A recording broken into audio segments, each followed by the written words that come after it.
एक एक शब्द बोलेंगे और हमको बड़ा कष्ट है कि हम कई लोगों को सुनते हैं कि सर नोट्स मान लीजिए बहुत गलत लिखते हैं, उल्टा सीधा लिखते हैं, जबकि हमारा प्रयास रहता है कि एकदम कायदे से शुद्ध लिखने का प्रयास करिए। ठीक है, शुद्ध नहीं लिखेंगे तो शुद्ध पढ़ेंगे नहीं, और शुद्ध पढ़ेंगे नहीं तो फिर वहां भी अशुद्ध ही करेंगे। नेही महाब्रज भाषा प्रवीण और सुंदर तान के भेद को जाने, ये पूरी एक लाइन है। नेही महाब्रज भाषा प्रवीण और सुंदर तान के भेद को जाने, एक लाइन खत्म हुई। दूसरी लाइन, जोग वियोग की रीति में कोविद, जोग वियोग की रीति में कोविद भावना भेद स्वरूप को ठाने। हम फिर से बोल रहे हैं, जोग वियोग की रीति में कोविद भावना भेद स्वरूप को ठाने। दूसरी लाइन पूरी हो गई। तीसरी लाइन, चाह के रंग में भीजो हिया,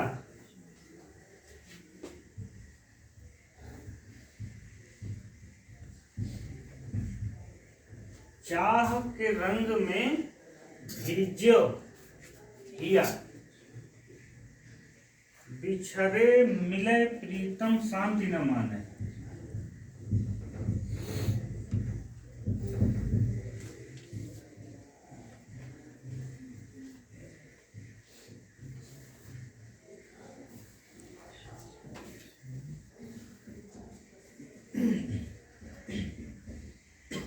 ब्रज भाषा है, तो ब्रज भाषा में क्या होगा?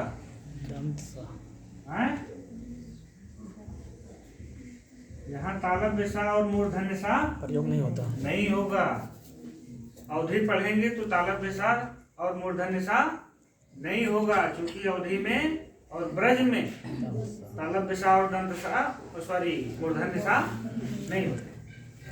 फिलहाल हमने भी लिखा है, लिखने के लिए हमने भी जो है तालब सा लिखा। चाह के रंग में भीजे हिया, बिछड़े मिले प्रीतम शांति न माने। और चौथी लाइन में है, शांति न माने। देखिए, जब आप ब्रज भाषा की विशेषता पढ़ेंगे तो वहां आप पढ़ेंगे तालब सा और मूर्धन्य सा के स्थान पर केवल दंत सा का प्रयोग होता है। तो जब भी आप ब्रज भाषा में कुछ लिखिए पढ़िए तो इसका और इसका प्रयोग, जब ब्रज भाषा में नहीं होता, बात किस में हो रही है? ब्रज भाषा में। तो कैसे हो सकता है? दोनों चीजें एक साथ नहीं हो सकती।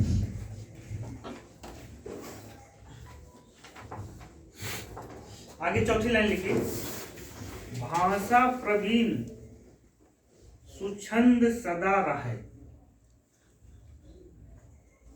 भाषा प्रवीण सुछंद सदा रहे, सो घन जी के कवित्व बखाने। भाषा प्रवीण सुछंद सदा रहे, सो घन जी के कवित्व बखाने। अब ये एक एक लाइन यार हमको अलग अलग मिलती है, ये इधर उधर। सीधे डैश करके लिखिए ब्रजनाथ। भाषा प्रवीण सुछंद सदा रहे, सो घन जी के कवित्व बखाने। अब आप ये समझ लीजिए कि घनानंद की कविता को पढ़ने के लिए न्यूनतम इतनी योग्यता चाहिए। अब ये क्या बता रहे हैं? न्यूनतम इतनी योग्यता बता रहे हैं कि घनानंद की कविता का बखान कौन कर सकता है? नेही महा बहुत बड़ा प्रेमी होना चाहिए। नेही महा ब्रज भाषा प्रवीण, ब्रज भाषा का बहुत अच्छा जानकार होना चाहिए, और सुंदरता के भेद को जाने, और सुंदरता के भेद को जानने वाला, जोग वियोग की रीति में कोविद, संयोग और वियोग की रीति को अच्छे से जानने वाला हो। कोविद का मतलब विद्वान होता है, हिंदी कोविद रत्न माला। भावना भेद स्वरूप को ठाने, भावनाओं में बहने वाला आदमी हो, बुद्धिवादी आदमी, तर्क वितर्क वाला आदमी नहीं होना चाहिए। चाह के रंग में भीजियो हिया, उसका हृदय कैसा होना चाहिए? चाह के रंग में भीगा हुआ, लबालब भरा हुआ होना चाहिए। रूखे हृदय के लिए घनानंद नहीं है। बिछड़े मिले प्रीतम शांति न माने, अगर उसका प्रीतम उससे बिछड़ गया है तो वो शांति मानकर बैठने वाला नहीं होना चाहिए। भाषा प्रवीण, भाषा का भी बहुत अच्छा ज्ञान होना चाहिए। सुछंद सदा, छंदों का भी जानकार होना चाहिए। सो घन जी के कवित्व बखाने, इतनी विशेषता, इतनी योग्यता आपके अंदर हो, तब आप घनानंद के कवित्व को समझ सकते। अब आप खुद तय कर लीजिए कि कितने लोगों में योग्यता है और कितने लोग घनानंद का बखान कर सकते हैं। इसीलिए हम बार बार कहते हैं कि साहित्य संवेदनाओं का शाब्दिक रूप है, और संवेदनाएं जब संवेदनाएं से टकराती हैं तब उनको आपके हृदय में, मन में उनकी इच्छा बनती है। साहित्य को आप बुद्धि से पढ़ते हैं तो बुद्धि बुद्धि से टकरा के निकल जाती है और चीजें उसमें बहुत ज्यादा वो नहीं बन पाती। ठीक,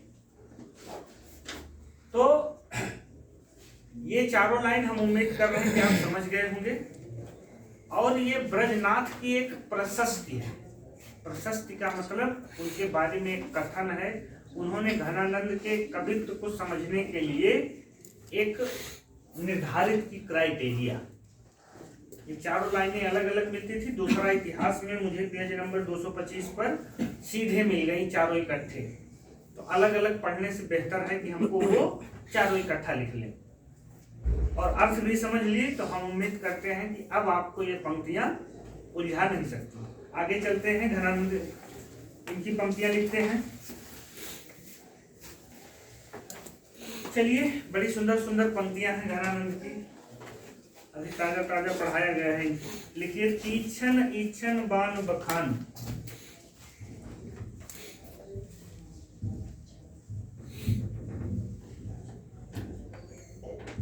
तीक्षण ईक्षण बाण बखान सॉन्ग। तीक्षण ईक्षण बाण बखान सो,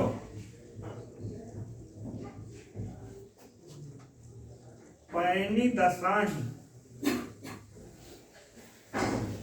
लय शान चढ़ावत।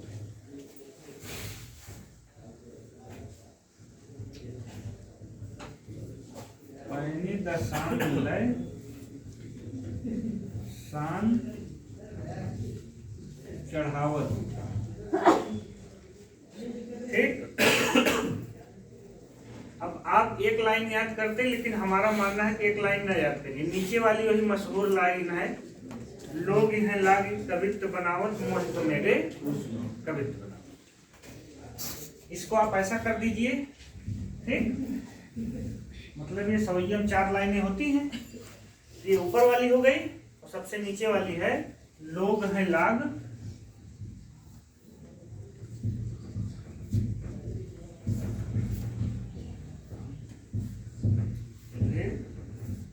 पानी लगा सर, पानी का इलाज करते हैं सूखे से।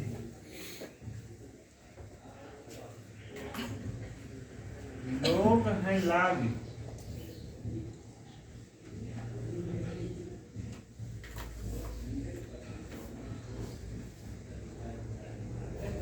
कवित्व बनावत, मोहित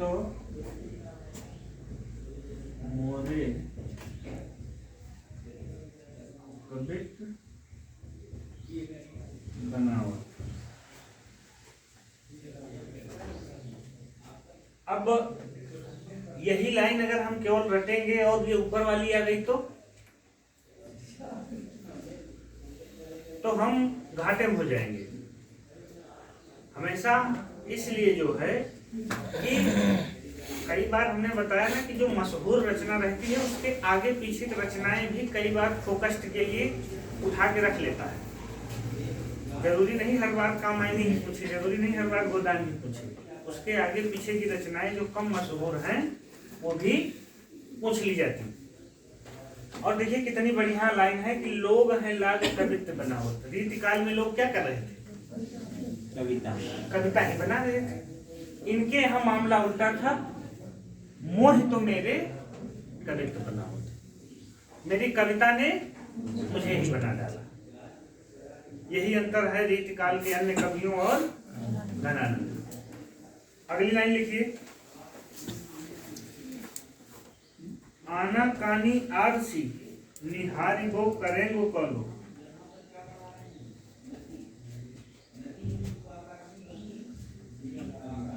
आना कानी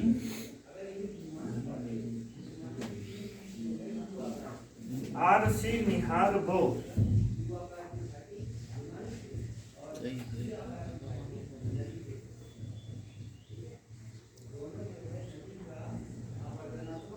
आना कानी आरसी निहारी भो करेंगो कौलो।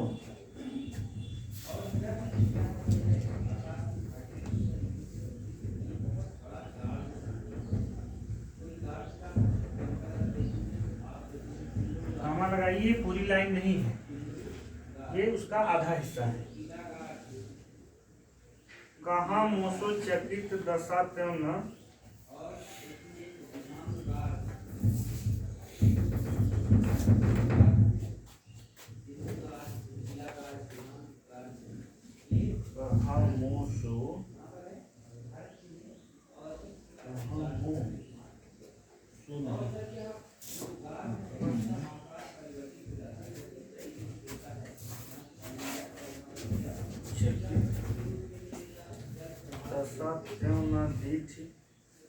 बोली।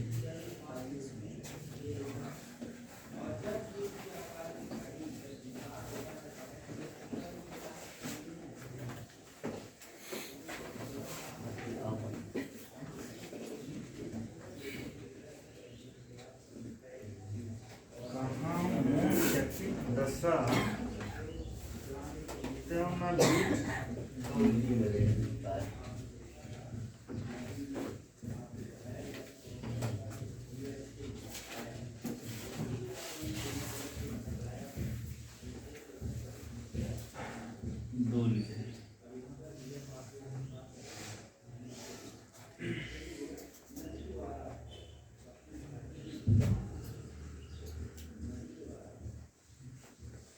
मौन हूँ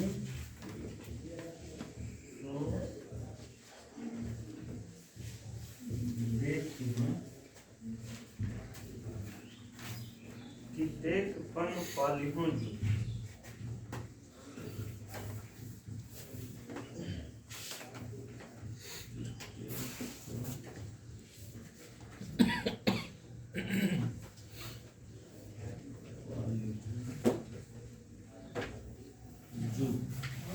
इसके ऊपर वाली ऊपर लिखेगा, नहीं नीचे दिखेगी नहीं। हाँ।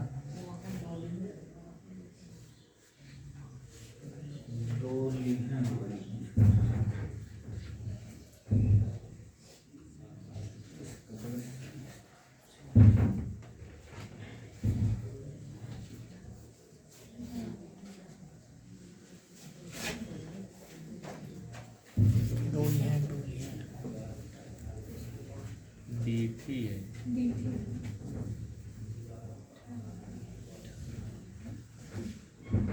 इसकी आधी जो नीचे वाली है वही है, कूक भरी मुक्ता बुलाए आप बोले। मौन हूँ सो देखी हो किते अपन पाली है जू। आगे वाली लाइन है, कूक भरी मुक्ता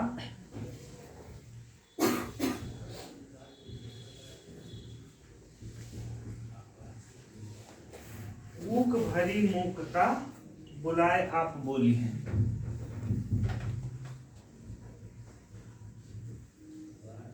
गाय आप बोली।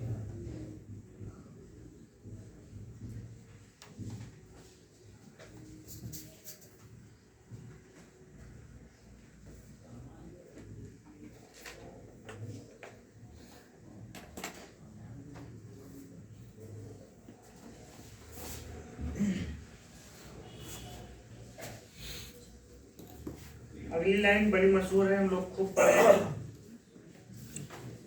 लिख लीजिए, अति शोधो स्नेह को मारग है।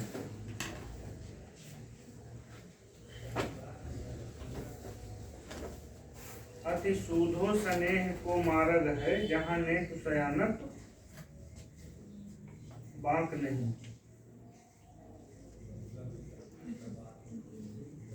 अति शोधो स्नेह को मारग है, जहां नैक सयानत बांक नहीं। और अंतिम लाइन उसकी लिखिए। अंतिम लाइन दो नजरिए से बहुत उपयोगी है, अभी हम ब्रैकेट में उसको लिखवा भी रहे हैं। तुम कौन धिपाटी पढ़े हो लला,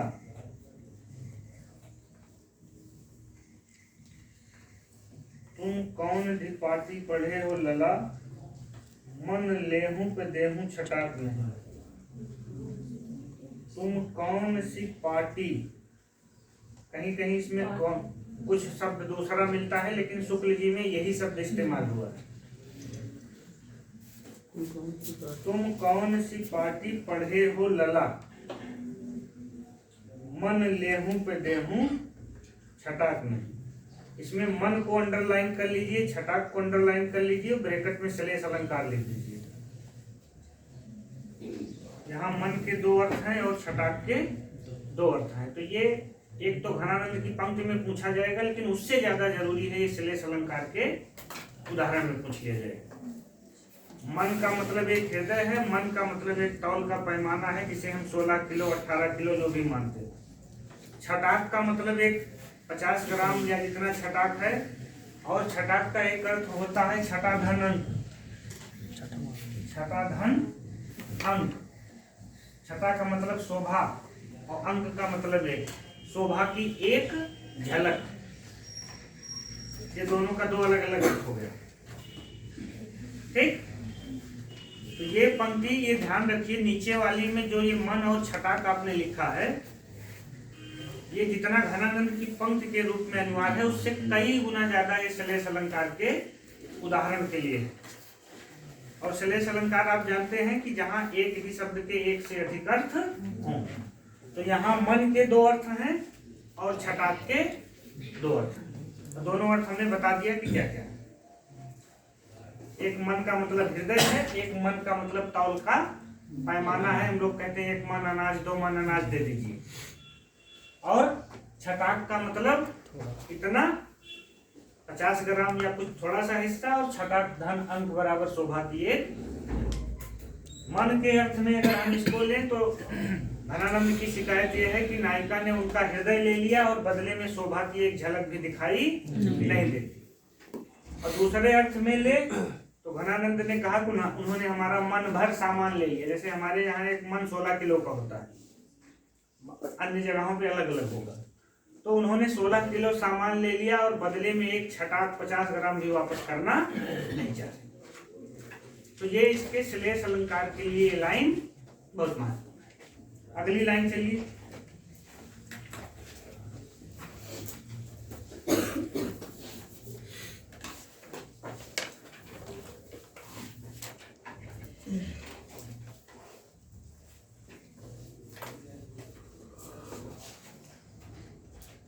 अगली लिखिए, रावरे रूप की रीति अनूप।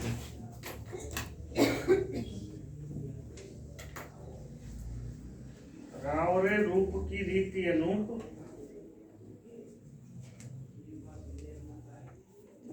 नयो नयो लागत ज्यों ज्यों निहारिए। रावरे रूप की रीति अनोखी, रावरे रूप की रीत अनूप, नयो नयो लागत ज्यों ज्यों निहारिए। रावरे रूप की रीति अनूप नयो नयो लागत ज्यो ज्यो निहारिए। उसी की अगली लाइन है, त्यों इन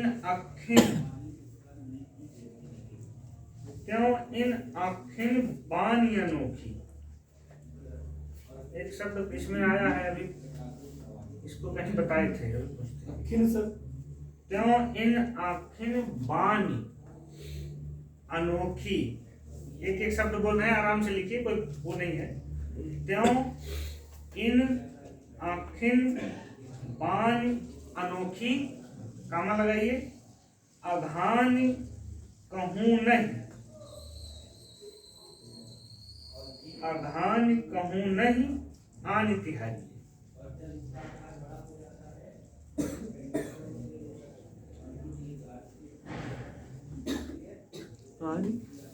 आन तिहारी। त्यों इन आँखिन बानी अनोखी, अघान कहूँ नहीं आन। बानी का मतलब बताइए ललित, बैठ के बताओ। सर बाणी का मतलब बाणी। अच्छा, पूरे लाइन का अर्थ निकाल के दिखाओ तो हमको। आँखों का जो इशारा। अच्छा, त्यों इन आँखिन बानी, तो आँख की बाड़ी गड़बड़ा गई है। सब तीर से तीर। अच्छा, सब लोग बहुत बहुत विद्वानों की सभा में बैठे, कोयल की सभा में हमें कौए देख रहे हैं। बानी का मतलब आदत। क्यों इन आँखिन बानी अनोखी, हमारी इन आँखों की आदत भी ऐसी अनोखी गड़बड़ हो गई है। अघान ही नहीं कहूँ आन तिहारी है, आपको छोड़कर और कहीं इसको शांति मिलती ही नहीं। क्या कह रहे हैं वो? क्यों इन, पूरी लाइन देखिए कि रावरे रूप की रीति अनूप, आपके रूप की रीत ही ऐसी है, अनूठी है, अनोखी है, अद्भुत है। नयो नयो लागत ज्यो ज्यो निहारी। मैं जितनी बार उसे देखता हूँ, हर बार मुझे वो नया नया लगता है आपका चेहरा। और त्यों इन आँखिन बानी अनोखी, उस पर हमारी इन आंखों की आदत भी इतनी गड़बड़ हो गई है, आदत इस तरह से पड़ गई है, अघान ही नहीं कहूँ आन तिहारी, आपको छोड़कर उसे और कहीं शांति मिलती नहीं। अब बताओ तुम्हारी बाणी कहाँ चली गई, बाण कहाँ चला गया? बानी थी, कानी थी, दोनों शब्द था। कबीर कानी राखी नहीं, वर्णाश्रम चट दर्शनी। कानी का मतलब क्या था? मर्यादा, परंपरा। कबीर कानी राखी नहीं, कबीर ने 6 दर्शनों की मर्यादा का उल्लंघन किया। साफ साफ उन्होंने कहा कि मैं आपकी बातों को मानता नहीं हूं। कि आप आगे चलिए, पीछे चलने से काम नहीं होगा। कानी का मतलब मर्यादा होता है, ठीक, और बानी का मतलब आदत होती है, आदत। गाना नहीं सुनते ना, पराई नार, और उस पे नजर मत डालो, ये बुरी आदत है, इसे बदल डालो। हम लिखा दिए, आप लिख लिए और ऐसे आ जाएगा, मतलब यही लाइन दे देगा और वही एक शब्द अंडरलाइन करके रख देगा उठा के नीचे। इसका अर्थ है तीर धनुष नहीं, बाण तुक्का लगाते रहोगे। चलो आगे लिखो। ये दोनों शब्द बहुत महत्वपूर्ण है।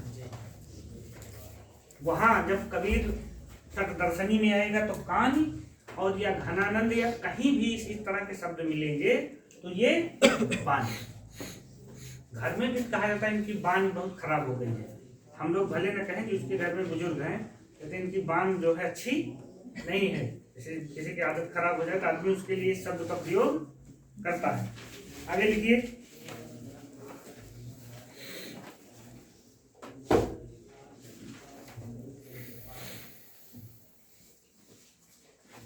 मोह गति बूझ पड़े तब ही, एक ही लाइन ये है, मोह गति बूझ परै तब ही जब होहु घड़ी कहू, जब होहु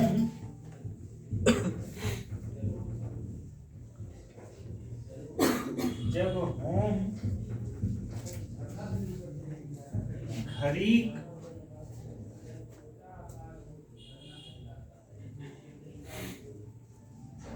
हूँ आप ते न्यारे।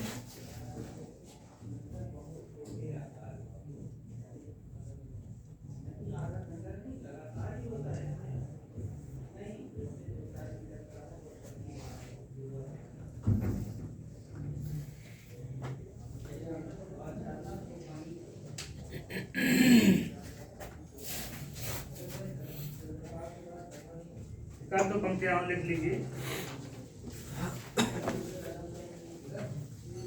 पर कारज देह को धारे फिरो, लिखो एक एक शब्द लिखिए। पर कारज देह को धारे, पर कारज देह को धारे फिरो। फिर एक शब्द कठिन आया इसमें, परजन्य। परजन्य का मतलब बादल। पर कारज देह को धारे फिरो परजन्य। ब्रैकेट में लिख लीजिए या नीचे लिख लीजिए, एक शब्द का अर्थ मिल गया आपको। आगे यथारथ होय दर्शो, यथारथ। परजन्य की बात क्या बोलते हैं? यथारथ होय दर्शो, पर कारज देह को धारे फिरो परजन, यथारथ होय दर्शो। नीचे वाली लाइन ले आइए, नीचे वाली ज्यादा महत्वपूर्ण है, पूछे जाने योग्य ज्यादा है। कबहू व विशासी सुजान के आंगन, कबहू व विशासी, कबहू व विशासी सुजान के आंगन, मोह असुमान लय बसो। मोह असुमान, मोह असुमान है, मोह असुमान को लय बरसे। कबहू व विशासी सुजान के आंगन, मोह असुमान को लय बरसो। ये पूरा मेघदूत वाली कल्पना कर ले रहे हैं। मोह असुमान को लय बरसो।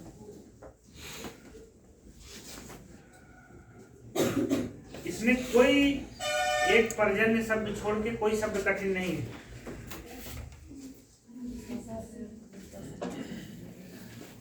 कबहू व विशासी मतलब जिसके ऊपर इनका विश्वास है, प्रेम है, नेह है।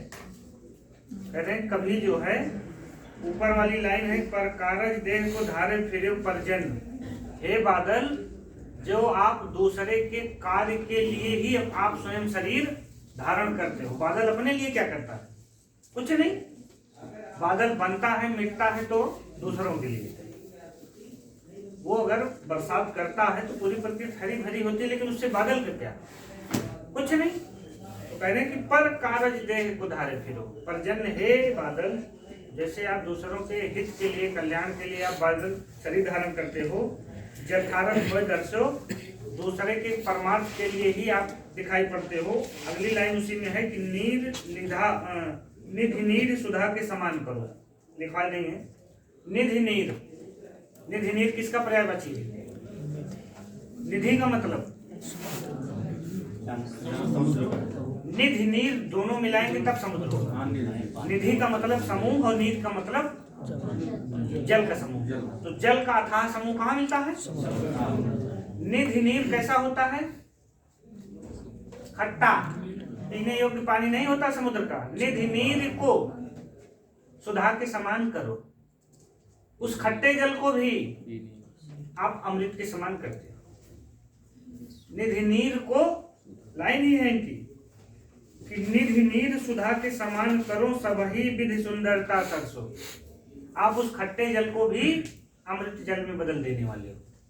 उस बादल से अनुरोध कर रहे हैं कि कबहू विशासी सुजान के आंगन मोह आसमान को ले बसो। कभी मेरे ही अच्छा आंसू भी कैसा होता है ये हो? हैं? बचपन नहीं, सबके व्यक्तिगत जीवन का अनुभव है कि निधि मतलब देखिए कभी यही कितनी दूर तक सोचता है कि समुद्र का जल भी खारा होता है और आंखों का नीर भी खारा होता है, लेकिन कभी कर रहा है कि आप क्या करते हो, खारे को मीठे में बदलते हो। समुद्र के जल के भी खारे को आप मीठे में बदल देते हो। वैसे मेरे आंसुओं के खारे जल को भी मीठे जल में बदल के सुजान के आंगन में एक बार वर्षा कर दो।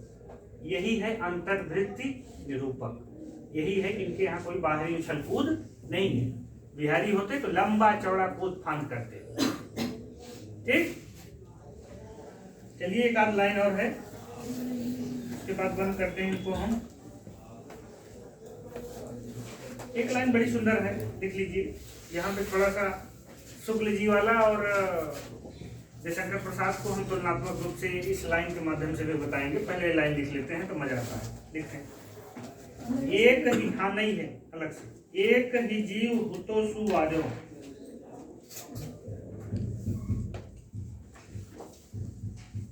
एक ही जीव हुतो सुवार्यो, यहाँ हलंत लगा है। एक ही जीव तो सो वार्यो, सुजान सकोच और सोच सहारिये।